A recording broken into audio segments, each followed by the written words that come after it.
قال الله تعالى في شان حبيبه الكريم إن الله وملائكته يصلون على النبي يا أيها الذين آمنوا صلوا عليه وسلموا تسليما صلى الله على النبي الأمي وآله صلى الله عليك وسلم صلاة وسلاما عليك يا رسول الله صلى الله تعالى عليه وسلم.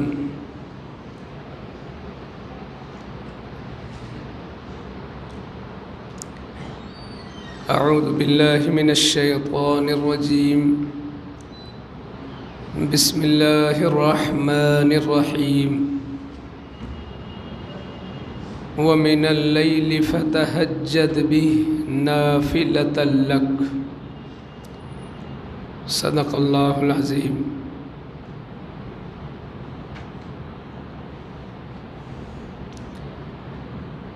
حضرات گرامی، اللہ کا شکر ہے کہ نماز تراویح کے اندر آپ سبھوں نے، ہم سبھوں نے قرآن حکیم کو مکمل طور پر سماعت کر لیا ہے، اور پھر قرآن مکمل ہوا ہے، لیکن ہماری تراویح چل رہی ہے اور یہ چلتی رہے گی جب تک عید کا چاند نہیں نکلے گا. جب قرآن ہم سن رہے تھے تراویح میں، تو بھی تراویح کی رکعتیں 20 تھیں، اور اب ہم سورہ کی تراویح پڑھ رہے ہیں تو بھی رکعت اس کی 20 ہی ہیں اور رہیں گی. آپ نے کبھی کبھی کہیں سنا ہوگا، ہو سکتا ہے کسی کو نہ سننے میں آیا ہو اور کچھ لوگوں نے سنا ہو، کہ بعض لوگ 8 رکعت تراویح کی بات کرتے ہیں اور کہیں 12 کی بات بھی آتی ہے. تو کبھی کبھی ایک انسان سوچنے لگتا ہے کہ آخر یہ 8 کا اور 20 کا مسئلہ کیا ہے. تو اس پر علماء اہل سنت نے بہت سارے بیانات دے چکے ہیں اور اس پر کتابیں بھی آ چکی ہیں، مگر ہم چاہتے ہیں کہ چونکہ موضوع رمضان ہے اور موضوع تراویح ہے، تو ہماری سنی مدینہ مسجد کی طرف سے بھی اس کا اعلان اور اظہار ہو جائے کہ اس سلسلے میں ہمارا موقف کیا ہے، تراویح کی رکعتوں کی تعداد کے حوالے سے ہم لوگوں کا موقف کیا ہے. تو ایک بات یاد رکھیں کہ ہم نے کوئی نیا موقف نہیں بنایا ہے. تراویح میں کتنی رکعت ہوں، جو موقف حضور کا تھا، جو موقف تمام صحابہ کا تھا، اور صحابہ کے بعد تمام تابعین، تابعین، یہاں تک کہ 4 بڑے امام اعظم ابو حنیفہ، امام شافعی، امام مالک، امام احمد بن حنبل رحمہم اللہ تعالی، ان چاروں اماموں کا جو نظریہ، جو موقف اور جو مسلک تھا، آج بھی اہل سنت کا وہی مسلک ہے. صفائی وہ دے جس نے نیا کوئی موقف بنایا ہو. ہم نے جہاں تک دیکھا کہ 8 رکعت تراویح کا عمل اور ذکر نہ حضور کے زمانے میں ملتا ہے، نہ صحابہ کے زمانے میں، نہ تابعین کے زمانے میں، نہ مجتہدین کے زمانے میں. کروڑ اولیاء کرام اسلام کے اندر ہوئے، غوث و خواجہ، کسی کے زمانے میں اور کسی کے عمل سے 8 رکعت تراویح کا کہیں ذکر نہیں ملتا. ہمیشہ 20 رکعت، حتیٰ کہ مکہ اور مدینہ میں بھی 20 رکعت پڑھی گئی. میں اس پر ایک حدیث پیش کرتا ہوں. پہلے اس حدیث کے راوی ہیں عبداللہ ابن عباس.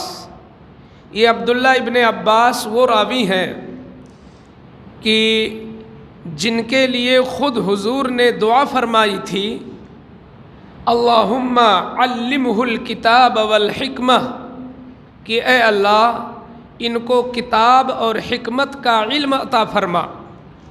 تو حضور کی دعا اتنی قبول ہوئی ان کے حق میں کہ ان کا علم اتنا وسیع تھا، اور خاص کر قرآن کی آیتوں کے بارے میں اور قرآنی آیات کے معانی کو سمجھنے میں یہ اتنے ماہر تھے کہ فرماتے ہیں کہ میرے اونٹ کی رسی گم ہو جاتی ہے تو میں کسی سے پوچھتا نہیں ہوں، قرآن پڑھتا ہوں، وہیں سے مجھے پتہ چل جاتا ہے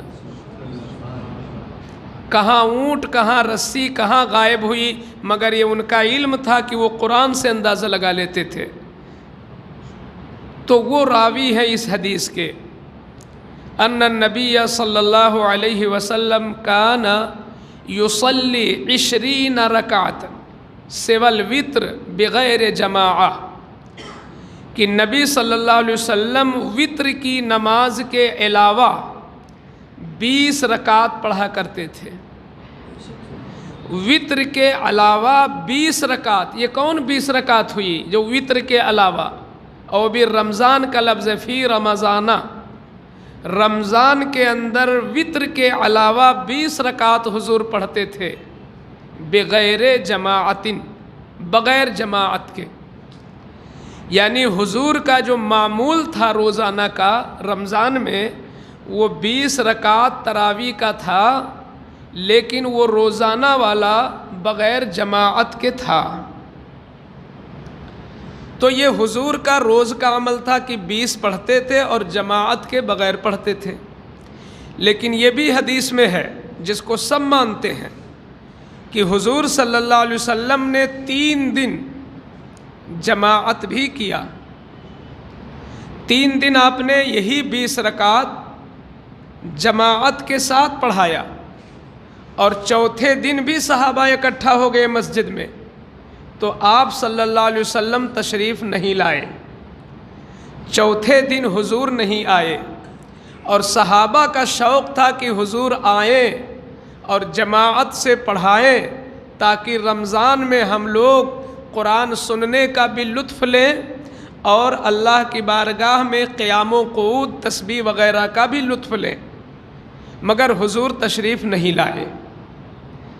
اور حضور نے بعد میں یہ وجہ بیان فرمائی کہ میں کیوں نہیں آیا، میں نے گھر میں پڑھ لیا، میں اس لیے نہیں آیا خشیت ان تکتب علیکم، مجھے ڈر لگا کہ کہیں جبریل نہ آ جائے اور یہ 20 رکعت جماعت کے ساتھ کہیں تم پر فرض نہ ہو جائے، اور فرض ہو جائے گی تو تم اسے کر نہیں پاؤ گے۔ یہ حضور نے فرمایا کہ کہیں جبریل نہ آ جائے اور تم پر یہ 20 رکعت جماعت کے ساتھ کہیں فرض نہ ہو جائے۔ سنت مؤکدہ تو ہے ہی ہے، یعنی پڑھنا ضروری ہے، نہ پڑھنے والا گنہگار ہے اور اس کی باز پرس ہوگی، مگر فرض اور واجب نہیں ہے، اور وہ بھی جماعت فرض اور واجب نہیں کیا حضور نے۔ تو اس حدیث سے 2-3 مسئلے نکلے۔ ایک مسئلہ تو یہ نکلا کہ حضور اپنی امت پر کتنے کریم اور کتنے شفیق و مہربان ہیں کہ ہماری کمزوریوں کو آقا جانتے ہیں اور ہماری مصروفیات کو جانتے ہیں، تو ہماری کمزوریوں کو مد نظر رکھتے ہوئے حضور نے فرض ہونے سے واجب ہونے سے ہمیں بچا لیا۔ جیسے کہ حج کے معاملے میں کہ جب حضور نے صحابہ کو سنایا کہ اے صحابیوں سنو، ان اللہ کتب علیکم الحج، اللہ نے تم پر حج فرض کر دیا، یہ 2 ہجری میں ہوا، اللہ نے تم پر حج فرض کر دیا۔ تو ایک صحابی تھے اقرا ابن حابس، انہوں نے عرض کیا افی کل عام یا رسول اللہ، کیا ہر سال حج فرض ہے اللہ کے رسول؟ تو سرکار کچھ نہیں بولے۔ پھر انہوں نے کہا کیا ہر سال فرض ہے؟ کیا ہر سال فرض ہے؟ تو حضور 3 بار نہیں بولے، چوتھی بار ارشاد فرمایا سنو، لو قلت نعم لوجبت، اگر میں ہاں کہہ دیتا تو ہر سال فرض ہو جاتا.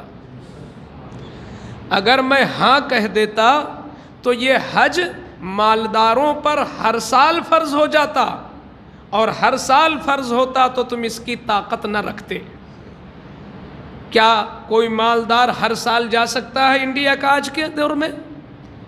یہ حضور کی غیب کا بھی پتہ چلتا ہے اور حضور کی محبتوں کا بھی پتہ چلتا ہے کہ حضور قیامت تک کے حالات سے آگاہ بھی ہیں، اور ہمارے اوپر کتنے کریم و شفیق بھی ہیں کہ جو چیزیں ہمارے بس کے باہر ہیں اللہ کے حضور نے وہ بچا لیا ہمیں.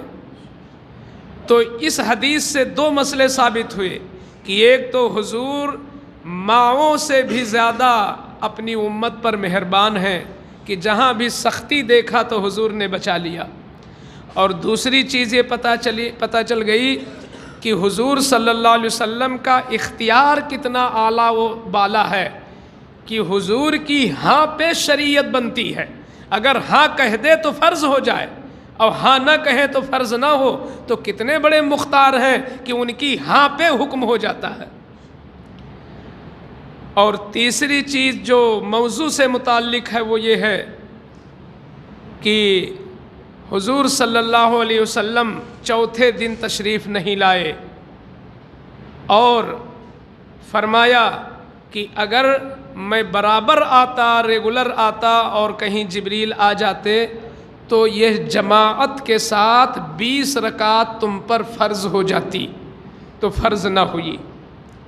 اب حضور جب تک ظاہری زندگی میں رہے تو یہ چانسز تھے کہ کبھی بھی جبریل آ جائیں اور 20 رکعت فرض ہو جائے. تو اس لیے حضور نے اپنی ظاہری حیات میں اس کے بعد ان 3 دنوں کے بعد جماعت نہیں کرائی. لوگ کیا کرتے، اپنے اپنے طور پر 4 لوگ ادھر پڑھ رہے ہیں، 8 لوگ ادھر پڑھ رہے ہیں، 5 لوگ ادھر پڑھ رہے ہیں، کوئی اپنے گھر میں پڑھ رہا ہے. ایسے چلتا رہا حضور کے زمانے تک. حضور کے بعد جب صدیق اکبر کا دور آیا تو چونکہ آپ کا زمانہ صرف 2 سال کا ہے خلافت کا، تو آپ کے زمانے میں حالات اتنے نازک تھے ملک کے کہ حضور جیسے دنیا سے گئے، آنکھوں سے پردہ فرمایا تو ایک سے ایک اختلاف رونما ہو گئے. مسیلمہ ابن کذاب شخص تھا جس نے دعویٰ کر دیا معاذ اللہ میں نبی ہوں. کچھ لوگوں نے اعلان کر دیا میں زکوٰۃ نہیں دوں گا. کچھ لوگ اسلام سے پھرنے لگے. تو یہ وہ نازک دور تھا کہ جس میں صدیق اکبر کو کوئی موقع نہیں مل سکا. انہی سے مقابلہ کرتے رہے، انہی سے مقابلہ کرتے رہے اور حضور کی شریعت کی حفاظت کرتے رہے. 2 سال اس ہنگامے میں نکل گئے. صدیق اکبر کے بعد جب فاروق اعظم کا دور آیا تو چونکہ آپ کے زمانے میں اسلام خوب پھیلا اور خوب فتح ہوئی، علاقے فتح ہوئے، اسلام کا دائرہ وسیع ہوا اور تقریباً 10 سال تک آپ نے خلافت فرمائی. تو اس زمانے میں جب اسلام خوب پھیل گیا اور فتوحات کا دائرہ وسیع ہو گیا، اسلام کی شوکت، اسلام کی طاقت اور اسلام کی شان خوب بلند ہو گئی. تو ایک دن آپ مسجد نبوی میں آئے اور کیا دیکھا کہ 4 لوگ ادھر قرآن پڑھ رہے ہیں نماز تراویح میں، 4 لوگ ادھر، 4 لوگ ادھر، اس طرح کئی جماعتوں کو آپ نے دیکھا. تو آپ کے دل میں ایک خیال آیا کہ حضور کے زمانے میں تو فرض ہونے کا اندیشہ تھا کہ جبریل اترتے وہی آ جاتی. اب تو کوئی نبی ہے نہیں کہ جبریل آ جائیں گے، کیونکہ وحی جو آتی ہے وہ نبی ہی کے پاس آتی ہے. تو جس خدشے کی بنیاد پر، جس اندیشے کی بنیاد پر حضور نے جماعت نہیں کروائی بعد میں، وہ اندیشہ تو اب ختم ہو گیا. اب تو جبریل آئیں گے نہیں، اب تو فرض ہوگی نہیں. لہٰذا اب بہتر ہے کہ لوگوں کا امام ایک مقرر کر دیا جائے اور پابندی سے 20 رکعت تراویح جماعت کے ساتھ ہوتی رہے اور ایک ہی شخص قرآن پڑھے، سب لوگ سنیں، تاکہ زیادہ سے زیادہ سب کو قرآن سننے کا موقع مل جائے. یہ فاروق اعظم کے دل میں آیا، یہ آپ کا اجتہاد تھا، آپ کے دل میں آیا یہ.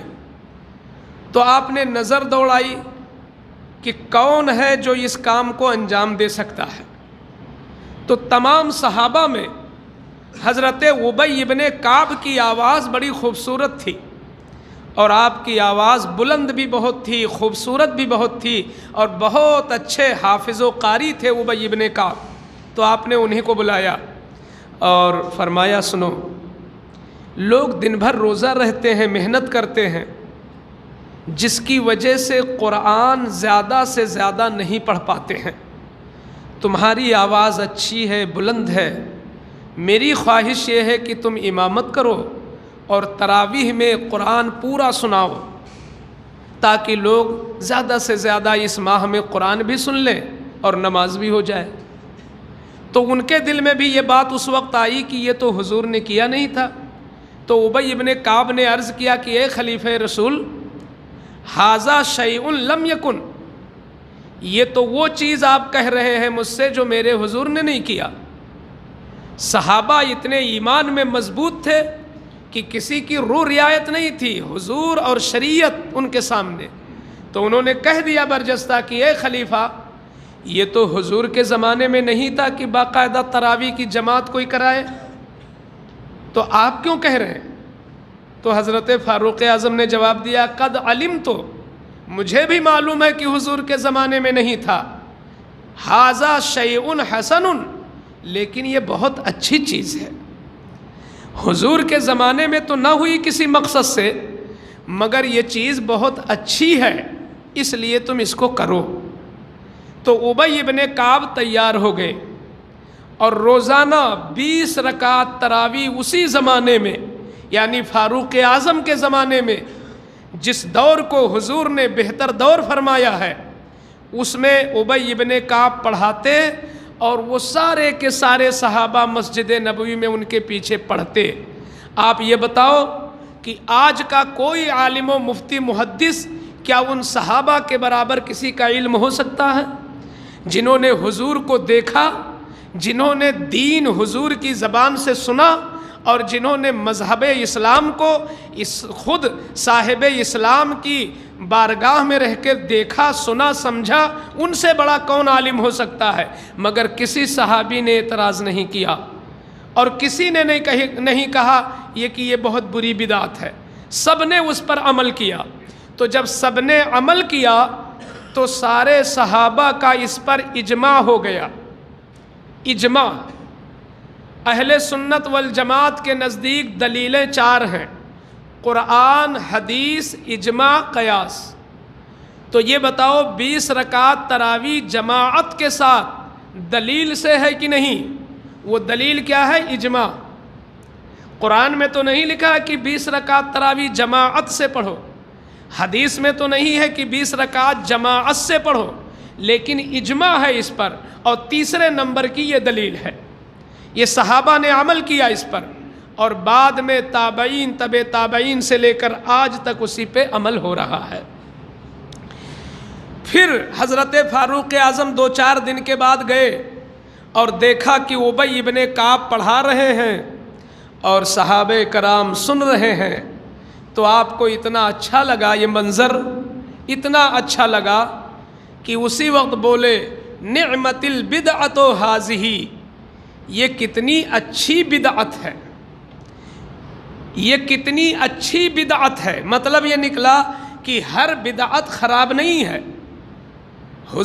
حضور کے زمانے میں جو نہیں تھا وہ سب بدعت ہے، لیکن اگر کوئی ایسی چیز آج کے دور میں کوئی کرے جو قرآن سے ٹکرائے، جو حدیث سے ٹکرائے، جو اسلام کے قانون سے ٹکرائے، وہ بری بدعت ہے، اس کو کرنا گناہ ہے۔ لیکن جو قرآن و حدیث سے ٹکرائے نہ، اسلام کا کوئی قانون اس سے نہ ٹوٹ رہا ہو، بلکہ اس میں ثواب ہو، خیر ہو، بھلائی ہو، تو وہ اچھی بدعت ہے، اور وہ کرنا بہت اچھی چیز ہے۔ خود آپ ذرا غور کریں، کیا حضور کے زمانے میں مسجد نبوی اسی طرح بنی تھی جس طرح آج بنی ہے؟ تو کیوں نہیں لوگ اس مسجد پہ اعتراض کرتے کہ مسجد نبوی میں کھجور کی پتیاں لگاؤ اور اس کے ستون کو گرا کر لکڑی لگاؤ؟ حضور کے زمانے میں تو لکڑی کے بنے تھے ستون۔ آج اس شان کے ساتھ مسجد نبوی بنی ہے، لیکن چونکہ وہ اللہ کا گھر ہے اور اللہ کا گھر شاندار سے شاندار ہونا چاہیے۔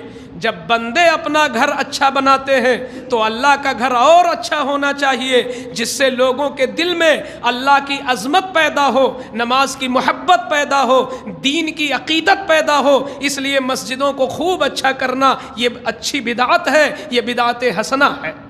تو جس طرح اچھی مسجد بنانا جائز ہے، ایسے ہی جماعت کے ساتھ 20 رکعت پڑھنا بھی اچھی بدعت ہے۔ تو 20 رکعت تو خود حضور سے ثابت ہے، لیکن جماعت کے ساتھ یہ فاروق اعظم سے ثابت ہے، یہ سیدنا عمر کے دور سے ہے۔ لیکن کوئی 8 رکعت تو عجیب حال ہے، یہ 8 رکعت کہاں سے آ گئی؟ ان کو دھوکہ ہو گیا ایک حدیث سے۔ وہ حدیث ہے بخاری میں، اور وہ حدیث ہے مسلم میں، اور وہ حدیث ترمذی میں بھی ہے۔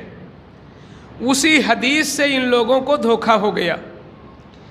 وہ حدیث یہ ہے کہ حضرت سلمہ بن عبد الرحمن کہتے ہیں کہ انہوں نے حضرت عائشہ صدیقہ سے پوچھا، سلمہ بن ابی عبد الرحمن نے حضرت عائشہ سے پوچھا، کیا کیف کانت صلاۃ رسول اللہ صلی اللہ علیہ وسلم فی رمضان؟ اے صدیقہ یہ بتائیے کہ رمضان میں حضور رات والی نماز کیسے پڑھتے تھے؟ یہ سوال کیا عائشہ صدیقہ کہ حضور رمضان کے اندر رات والی نماز کیسے پڑھتے تھے؟ یہاں حقیقت میں نماز تہجد مراد ہے کہ تہجد تو اور دنوں میں 8 پڑھتے تھے، لیکن رمضان میں کتنی پڑھتے تھے یہ ان کو شبہ ہوا کہ کہیں ایسا تو نہیں کہ رمضان چونکہ نیکیوں کا مہینہ ہے، اس میں ثواب زیادہ ملتا ہے، تو حضور تہجد زیادہ تو نہیں پڑھتے تھے۔ اس لیے انہوں نے پوچھا کہ حضور رمضان میں کیسی نماز پڑھتے تھے؟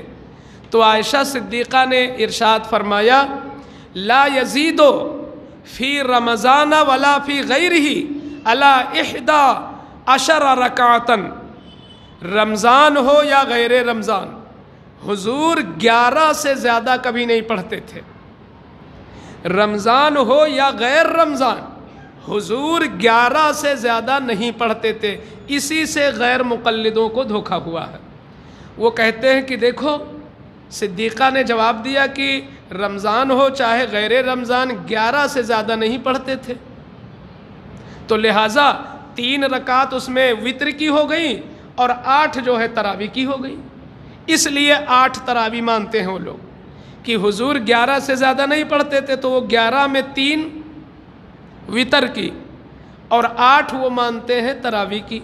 حالانکہ ان عقل کے یتیموں کو سوچنا چاہیے کہ عائشہ نے کیا کہا کہ رمضان یا غیر رمضان، تو تم 8 اگر اس میں تراویح کے لے رہے ہو تو غیر رمضان میں بھی 8 تراویح کیوں نہیں پڑھتے؟ یہاں حضور دونوں کو لے رہے، یعنی پورے سال کو لے رہے۔ 12 مہینے کی بات کر رہی عائشہ کہ 12 کے 12 مہینے 11 سے زیادہ نہیں پڑھتے تھے، تو اگر اس میں 8 ہو گئی تراویح کی اور 3 ہو گئی وتر کی، تو جیسے وتر پورے سال پڑھتے ہو ایسے تراویح بھی پورے سال پڑھو، اور تراویح تو آپ بھی ایک ہی مہینے پڑھتے ہو۔ اس کا مطلب یہ ہے کہ عائشہ نے جو جواب دیا ہے وہ تراویح کے بارے میں نہیں، وہ تہجد اور وتر کے بارے میں دیا ہے، کیونکہ تہجد اور وتر یہ وہ نمازیں ہیں جو رمضان میں بھی ہیں اور غیر رمضان میں بھی ہیں۔ تو آپ لوگ سمجھ رہے ہیں نا اس بات کو کہ عائشہ صدیقہ نے رمضان اور غیر رمضان دونوں کی بات کیا، اور تراویح تو صرف رمضان میں ہے، لہٰذا وہ جواب تراویح کے بارے میں نہیں ہے، وہ جواب ہے تہجد اور وتر کے بارے میں۔ بس یہی ایک حدیث ہے ان کی غلط فہمی کا، اور بقیہ ان کے پاس کوئی ثبوت نہیں۔